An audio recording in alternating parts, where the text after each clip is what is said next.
Ahojte, vo dnešnom videu sa pozrieme na to, ako môžete začať podnikať v oblasti umelej inteligencie aj bez predchádzajúcich skúseností.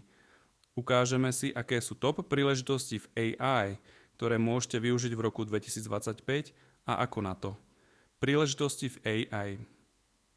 AI influencer. Staňte sa odborníkom v oblasti AI a zdieľajte svoje znalosti prostredníctvom sociálnych médií alebo YouTube.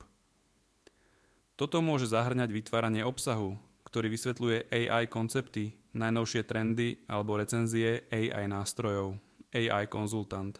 Ponúkajte poradenstvo firmám, ktoré potrebujú pomoc s integráciou AI do svojich procesov. Táto role zahŕňa analýzu potrieb klienta a navrhovanie prispôsobených AI riešení. Začiatok bez technických zručností.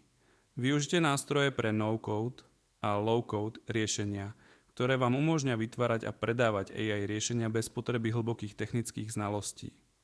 Tieto nástroje sú ideálne pre začiatočníkov a umožňujú rýchle prototypovanie a testovanie riešení, budovanie a škálovanie vášho AI podniku. Postupujte podľa 6-mesačného plánu, ktorý vás krok za krokom prevedie procesom od nápadu po ziskový podnik. Tento plán zahŕňa fázy učenia aplikácie získaných znalostí a monetizácie. Zamerajte sa na špecializáciu v konkrétnej oblasti AI, čo zvýši vašu hodnotu na trhu a uľahčí škálovanie vášho podniku. Vzdelávanie a AI tréning. Po získaní praxe a skúseností môžete začať ponúkať vzdelávacie kurzy alebo školenia zamerané na AI. Toto je vynikajúca možnosť, ako rozšíriť vaše podnikanie a zároveň poskytovať hodnotu spoločnosti.